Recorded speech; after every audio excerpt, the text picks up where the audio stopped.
नमस्कार दोस्तों, स्वागत है आप सभी का स्टूडेंट सॉल्यूशन क्लासेस के पोर्टल एसएससी सेक्शन के अंदर, जिसमें हम कर रहे थे fourth chapter immunity and blood group. उसमें हमने इम्यूनिटी के टॉपिक का, इम्यूनिटी के पार्ट का कर लिया था एंटीबॉडी की स्ट्रक्चर तक। वापस एक थोड़ी सी बात करते हैं एंटीबॉडी की स्ट्रक्चर की। ठीक है, पिछली वीडियो में जब हमने किया था शॉर्ट के अंदर एंटीबॉडी की स्ट्रक्चर पढ़ ली थी। अब वापस एक एंटीबॉडी की स्ट्रक्चर पूरी पढ़ते हैं। जब एंटीबॉडी की स्ट्रक्चर हमने क्या पढ़ी थी, तो जब एंटीबॉडी की स्ट्रक्चर हमने ये पढ़ी थी कि एंटीबॉडी के अंदर क्या होती है, फोर चेन्स होती है, मतलब कि चार श्रृंखलाएं होती है, चार चेन होती है। कौन जिसके अंदर तो क्या होती है, दो हैवी होती है, दो क्या होती है, हैवी होती है, बड़ी श्रृंखला होती है। मतलब कि प्रत्येक संरचना के अंदर देखो पॉइंट्स क्या क्या आते हैं,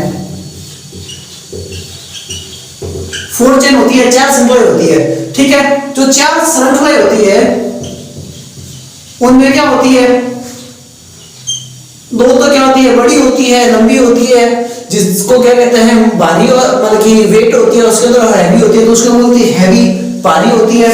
और जो दो होती है वो क्या होती है, लाइट होती है, जिनको क्या बोलते हैं, एल बोलते हैं। तो ये तो होगी हैवी चेन्स, पूरी बना लेते हैं हैवी चेन को भी।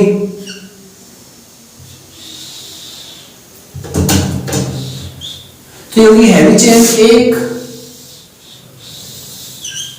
हैवी चेन दो। जिस बंदे की उसकी इम्यूनिटी थोड़ी सी खराब है, ठीक है, तो इम्यूनिटी को सही कर देते हो थोड़ी सी, तो भाई heavy chain first, heavy chain second. जो हैवी चेन होती है एच, वो क्या होती है, 440 अमीनो एसिड की बनी होती है, अमीनो अम्ल की बनी हुई होती है। ये तो रही हैवी चेन। सेकंड क्या होती है कि दो लो चेन होती है, तो दो लो होती है तो दो लो बना लेते हैं। ये फर्स्ट, ये सेकंड, ये करके दो। और जो लो होती है वो क्या होती है, 220 एमिनो एसिड की होती है। तो यहां तक तो हमने क्या पढ़ लिया कि एंटीबॉडी की स्ट्रक्चर क्या होती है, फोर चेन से होती है। ये चेन होती है पॉलीसैकेराइड की, ये चारों क्या पॉलीसैकेराइड की है, जिनके अंदर क्या होती है, दो तो क्या होती है, भारी और बड़ी होती है, लॉन्ग एंड हैवी होती है, जिसको क्या बोलते हैं हैवी चेन। और दो क्या होते हैं शॉर्ट एंड क्या होती है, लाइट होती है, मतलब कि लाइट बोलते हैं एल लाइट चेन होती है। ये जो होती है वो होती है 220 एमिनो एसिड की, जो बड़ी होती है वो क्या होती है 440 अमीनो अम्ल की होती है। यहां तक कोई दिक्कत नहीं है, सिंपल सी बात है। फिर क्या होता है कि ये जो दोनों श्रृंखलाएं होती है ये आपस में क्या होती है, एच और एल, मतलब इधर वाला ग्रुप इधर वाला ग्रुप, ये आपस में डाइसल्फाइड बॉन्ड से जुड़ा रहता है। तो थर्ड पॉइंट क्या आता है कि जो दोनों एच और एल है ये किससे जुड़ी होती है, डाइसल्फाइड बॉन्ड से, द्विसल्फर बॉन्ड से जुड़ी हुई होती है। ठीक है, और ये दोनों मतलब कि एक एच और एल से जुड़ी हुई है, दूसरी भी एच और एल से जुड़ी हुई है, डाइसल्फाइड से जुड़ी हुई है। ये दोनों मिलकर क्या बनाते हैं, डाइमर बोल दो, डाइमर बोल दो। तो एचएल डाइमर बनाती है, मतलब ये भी ऐसे जुड़ी हुई है, ये भी क्या है, एस से जुड़ी हुई है, ये दोनों ऐसे से जुड़ी हुई है। और ये दोनों आपस में बाइसल्फाइड से डाइसल्फाइड जुड़कर ये पूरी क्या बनाती है, डाइमर बनाती है। डाइमर देखो एम ई आर, मर का मतलब जैसे आपने पिछली क्लास में पढ़ा होगा पॉलीमर, पॉली का मतलब बहुत सारे, मर का मतलब श्रृंखला। तो बहुत सारे एक श्रृंखला को मर कहते हैं, डाई का मतलब दो होता है, मतलब दो श्रृंखला मिलकर एक स्ट्रक्चर बना इसको बोलेंगे डाइमर। अब यहां तो कोई श्रृंखला डबल एस से जुड़ी हुई होती है, ये ऐसे भी। फिर इसके बाद में क्या आता है कि जो एंटीबॉडी होती है उसकी स्ट्रक्चर के अंदर दो पार्ट होते हैं, टू पार्ट्स हैं, दो भाग होते हैं। एक तो क्या आता है एफ ए बी, और ये पहला पार्ट हो गया एफ ए बी, और दूसरा क्या आता है F C. F A B का पार्ट क्या होता है, एफ ए बी वाला पार्ट होता है वेरिएबल। ठीक है, तो ये क्या होता है, वेरिएबल होता है, और ये जो होता है कांस्टेंट होता है, मतलब कि जुड़ा हुआ रहता है। पहले बता देते कौन सा है वेरिएबल और कौन सा है। तो ये वाला जो पार्ट ऊपर वाला, इसके ऊपर NH2 इधर भी NH2 और NH2 जुड़े होते हैं, ये तो होता है वेरिएबल पार्ट। और नीचे क्या होता है COH एसिड जुड़ा होता है, ये होता है कांस्टेंट पार्ट। अब FAB का मतलब क्या हुआ, तो देखो FAB का मतलब है ये जो AB लिखा है ना, एंटीजन बाइंडिंग, एंटीजन बाइंडिंग का मतलब क्या गया, हाँ वही एंटीजन वैलेंसी वाला, उसका एपिटॉप वाला, मतलब एबी वाला जो पार्ट है वो एपिटॉप से लेकर जुड़ेगा, मतलब ये पैराटॉप वाला पार्ट है एंटीजन बाइंडिंग, मतलब एंटीजन से बॉन्डिंग करने वाला जो पार्ट है इसको बोलते हैं एंटीजन बाइंडिंग। ए बी का मतलब क्या, एंटीजन बाइंडिंग। ये क्या होता है, ये वो पार्ट होता है जिसमें क्या जुड़ा होता है, NH2 अमोनिया क्या होता है, जुड़ा हुआ होता है, ठीक है। सेकंड क्या होता है, FC।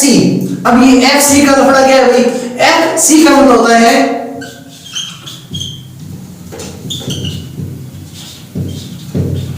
क्रिस्टलाइजिंग पार्ट।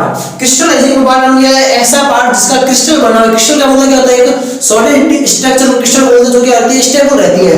तो सी का मतलब क्या, क्रिस्टलाइजिंग पार्ट है, सॉलिड पार्ट है जो क्या रहता है, स्टेबल रहता है, कांस्टेंट रहता है। इस पार्ट में क्या जुड़ी हुई रहती है, COOH जुड़ा हुआ रहता है, जो कि एंटीबॉडी की स्ट्रक्चर की। F AB का मतलब, ये F का मतलब क्या है, F का मतलब फ्रेगमेंट, जो F देखा है ना, तो FAB वाला फ्रेगमेंट एंटीजन बाइंडिंग और F वाला फ्रेगमेंट क्रिस्टलाइजेशन। फिर फ्रेगमेंट का मतलब उसका एक टुकड़ा। तो ये कौन सा टुकड़ा है एंटीजन का, जिसके अंदर एंटीजन जुड़ेगा, बल्कि एंटीबॉडी का जिसमें एंटीजन जुड़ेगा। और ये कौन सा टुकड़ा है एंटीजन का, जिसमें जो क्या होगा, एंटीबॉडी का जिसके अंदर क्रिस्टलाइजिंग पार्ट होगा, जो जुड़ा हुआ जमा हुआ रहता है, ठीक है। अब आप बुक के अंदर स्ट्रक्चर देखोगे तो उसके अंदर देखो स्टेप से दे रखा है, यहाँ पे क्या दे रखा है कि जैसे क्या Cl लिख रखा है, इसके ऊपर HLHC, यहाँ पे HC मिल रहा है, यहाँ पर VH सॉरी V, और यहाँ पे क्या है कांस्टेंट। एक सेकेंड, पहले तो देखो हैवी चेन, ये वाली हैवी चेन, उसके आगे H होगा, इसके आगे भी H होगा, ये भी हैवी चेन ये चल रही है, ये पूरी हैवी चेन है, ये H और H।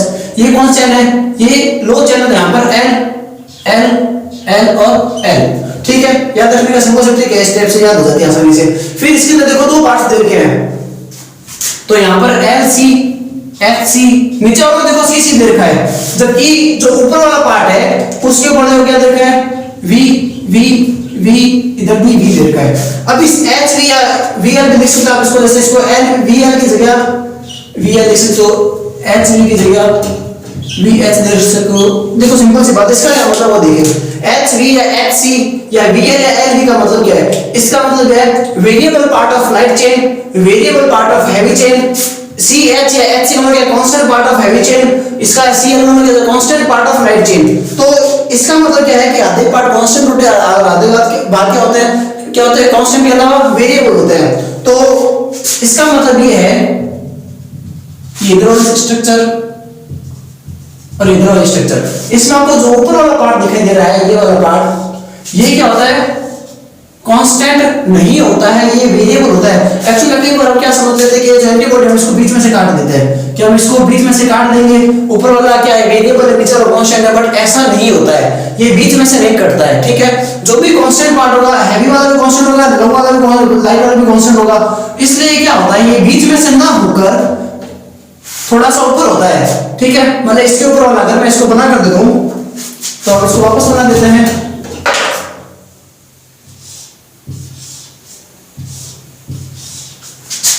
इसको बेरा कर लो, फटाफट करने में हाथ खराब होने की आदत हो जाती है भैया। तो हम चल रहे थे ये वाला पार्ट। अब देखो, अब आपको एकदम कथा समझ आ जाएगी आराम से, ये सारा ऐसे ही है।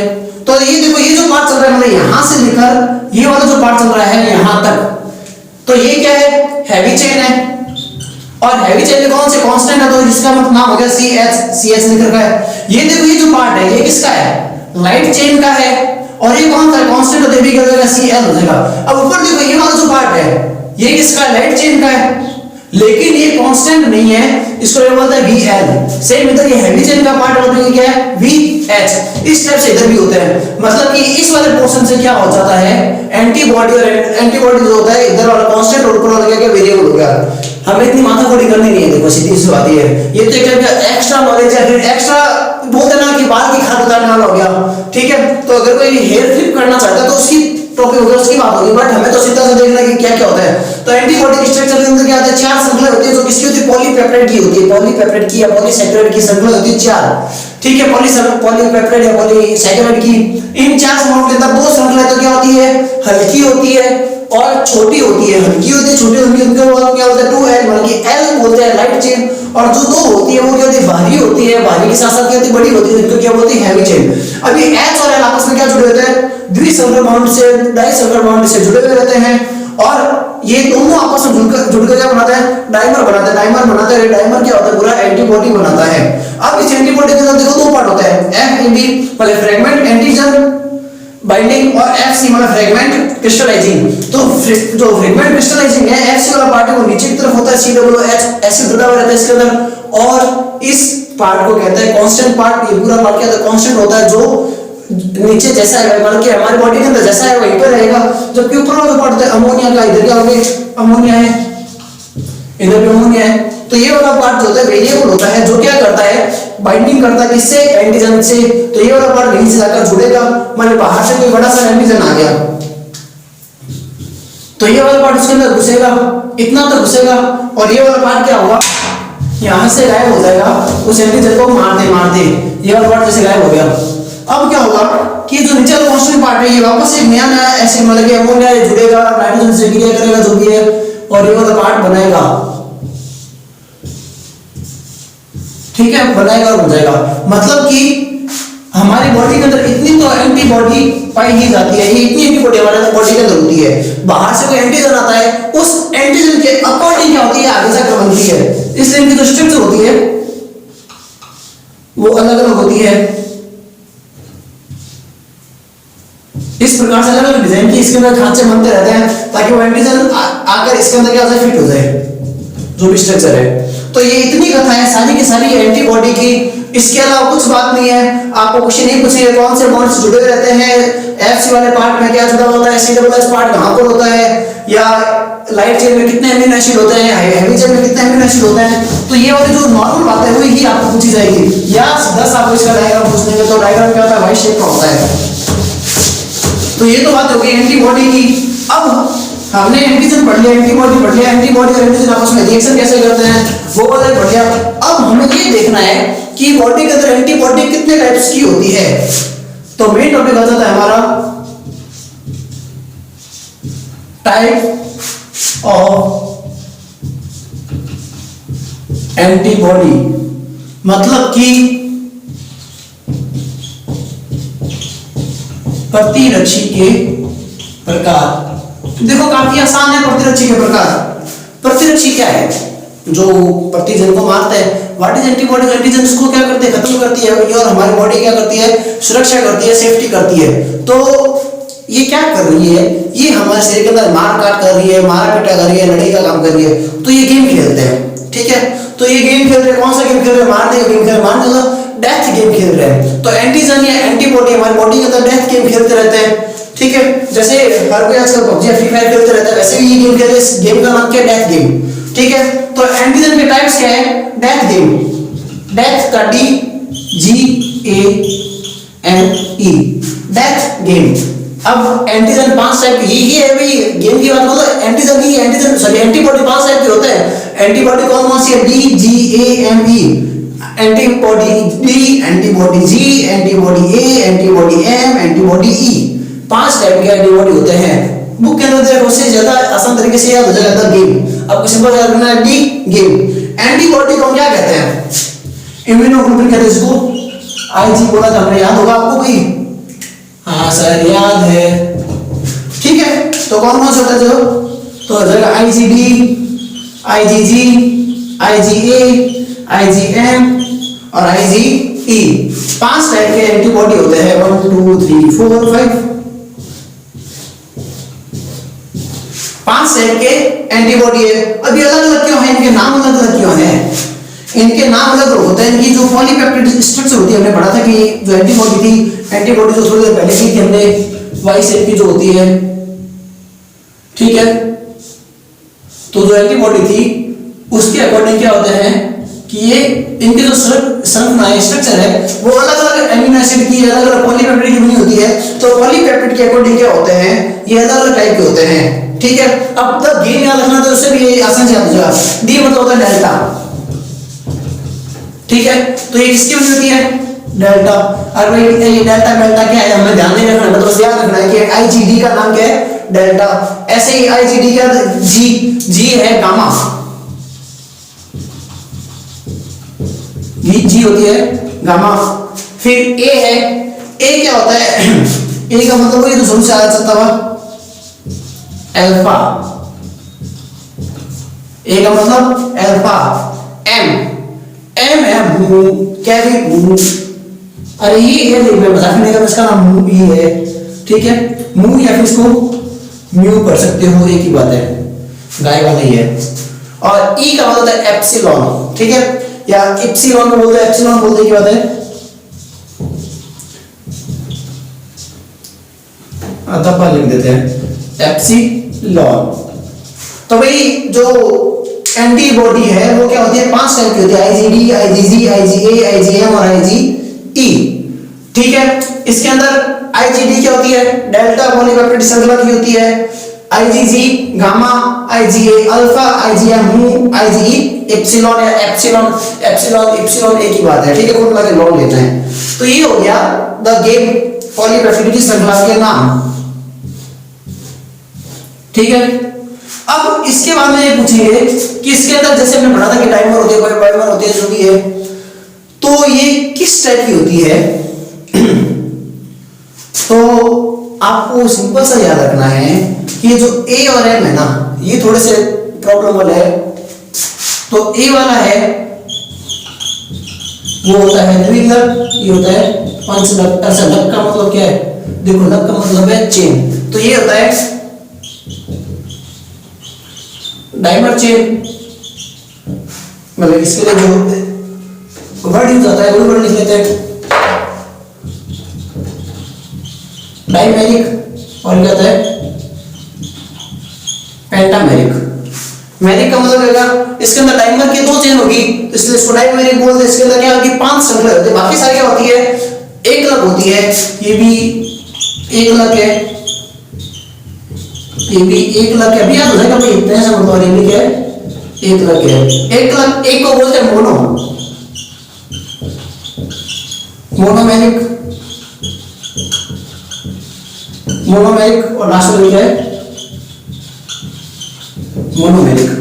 मतलब कि इनकी जो श्रृंखला स्ट्रक्चर है एंटीबॉडी की, उनकी स्ट्रक्चर के अंदर क्या होगी, आईजीडी जो डेल्टा है वो क्या होता है, मोनोमेरिक होता है, मतलब इसके अंदर एक ही स्ट्रक्चर होती है, एक ही श्रृंखला होती है। आईजीजी क्या होता है, ये भी क्या होता है, एक लक होता है, इसके अंदर क्या होता है, एक स्ट्रक्चर होती है। आईजीए जो है वो क्या होता है, डाइमर होता है, डीमर होता है, मतलब कि इसके अंदर 2 चेन होती है।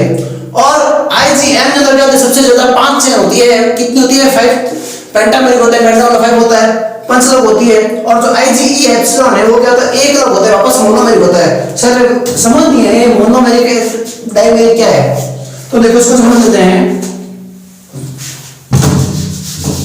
हमने पढ़ा था कि जो एंटीबॉडी होती है वो क्या होती है, उसकी स्ट्रक्चर क्या होती है, वाई शेप होती है।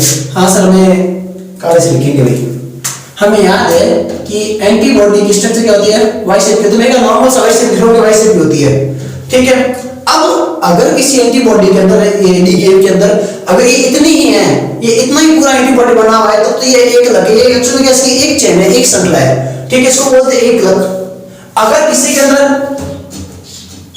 ये ऐसे है, मतलब एक ऊपर भी भाई है, नीचे भी है, मतलब ऊपर भी एंटीबॉडी वाली संरचना है, नीचे भी है, इसको बोलते हैं डाइमर, मतलब डाइमेरिक हो गया, मतलब द्विलक हो गया, जो किसमें होता है एंटीबॉडी ए के अंदर होता है। ऐसे ही पंचलक हो जाएगा, तो पंचलक में क्या हो जाएगा, 5 बनेगी, हाँ भाई 5 बनेगी, ये 1, ये 2, ये 3, ये 4 और ये 5। मान लीजिए जो वाई वाली श्रृंखला है ना, वाई वाली चेन, वो क्या होगी, 5 होगी। हाईवे चाहे तो इधर भी लो भी होगी। तो इस वाली श्रृंखला को क्या कहते हैं, पेंटामेरिक बोलते हैं, पंचलक बोलते हैं। ये किसमें होती है, आईजीएम के अंदर होती है, ठीक है। तो अगर इनके सामने रखें तो ये तो क्या हो जाएगा, पेंटा का हो जाएगा, ये होगी पेंटामेरिक, ठीक है। अगर द्विलक की बोले तो जैसे ये है वैसे का वैसा नीचे होगा, हैवी है तो लो भी बनेगी, ठीक है। ये क्या हो जाएगी, डाइमर हो जाएगी, तो ये है डाइमेरिक। और जो एक लक वाली होगी, जो जैसे आईजीडी है, आईजीजी है और आईजीई है, ये क्या होती है, एक लघु होती है, मतलब इसके अंदर सिंपल सी संरचना होती है फूड ट्री वाई की तरह। ये जो होती है ये क्या होती है, मोनोमेरिक होती है। इस अकॉर्डिंग जो हमारे बॉडी के अंदर एंटीबॉडी पाई जाती है वो दिखने के अंदर तीन तरह की दिखाई देती है, कुछ ऐसी दिखाई देती है, कुछ ऐसी, कुछ ऐसी। ये जो दिखाई देती है उसको क्या बोलते हैं, मोनोमेरिक बोलते हैं। ये जो दिखाई देती है उसको क्या बोलते हैं, डाइमरिक बोलते हैं या द्विलक बोलते हैं, इसको क्या बोलते हैं, पेंटामेरिक बोलते हैं, पंचलक बोलते हैं। तो अभी देखो हमने इस वीडियो के अंदर एंटीबॉडी की पूरी स्ट्रक्चर पढ़ी और एंटीबॉडी की स्ट्रक्चर के बाद एंटीबॉडी के टाइप पढ़े हैं, बहुत ही आसानी से याद हो जाएंगे। द केम, DGAME, आई जी भाई साहब सभी के साथ है। डी मतलब डेल्टा, जी मतलब गामा, ए मतलब अल्फा, GAM, एम मतलब म्यू और ये मतलब एप्सिलॉन। इसके अंदर जो एम है वो पंचलक है और ए है जो क्या है, एक द्विलक है, बाकी सारे एक लग है। कैसे याद रहेगा, तो इसका भी तरीका बता देते हैं भैया हम। इधर देखो तरीका, ये एम है और ये ए है, तो इसके कॉर्नर देखो 1 2 3 4 5 है, तो इसलिए पंचमेरिक है। और ये के अंदर देखो ऊपर से बैंड आ रहा है, ये क्या होता है, ऐसे बैंड होता है। तो इसमें देखो दो कॉर्नर निकलते हैं, एक और एक, दो, तो इसमें दो कॉर्नर निकले तो दो, बाकी सारा माथा बड़े मतलब ऐसे तो सभी में होता है, सभी में नहीं होता है, ठीक है। तो डी, जी और ई तो आपको ऐसे ही याद रह जाएगा। तो एम का मतलब 5, ए का मतलब 2, उनका पूछेगी भी नहीं, वो अकेले तो उनका पूछेगी भी नहीं, पूछेंगे इनका कि IgM कितनी स्ट्रक्चर होती है, उनके अंदर कितनी चेन होती है, तो उसमें आपको याद रखना पड़ेगा 2 3 4 5 कितनी, तो देख ज्यादा जगह एम के अंदर 5 कॉर्नर्स होते हैं, तो इसके अंदर होती है पेंटामेरिक होता है, पंच श्रृंखला होती है, पंचलक होता है, और ये के अंदर क्या होती है 2 होता है। बाकी नहीं पूछेंगे। बाकी क्वेश्चन ऐसा आएगा कि कोई भी दो एंटीबॉडी होते हैं जो क्या है मोनोमेरिक होती है, एक लग होती है, तो कोई भी बता देना। ये हो गई हमारी एंटीबॉडी के नाम, उनकी पॉलीपेप्टाइड श्रृंखला और उनकी जो है क्या बोलते हैं उनकी चेन कितनी है। अब हमें करना है एंटीबॉडी के वर्क फंक्शन, और बोर्ड में क्वेश्चन यही से आएगा कि कौन सी एंटीबॉडी बॉडी के अंदर किस पोर्शन में पाई जाती है, कहां पर पाई जाती है, और कहां पर पाए जाने के अलावा उनका मेन फंक्शन क्या है, वो बॉडी में क्या करती है, वो हम करेंगे अपनी नेक्स्ट वीडियो के अंदर। यहां तक हमने कर लिया है, आपको क्या समझ में नहीं आया या फिर क्या अच्छा लगा वो सब आप नीचे कमेंट बॉक्स में बता सकते हैं।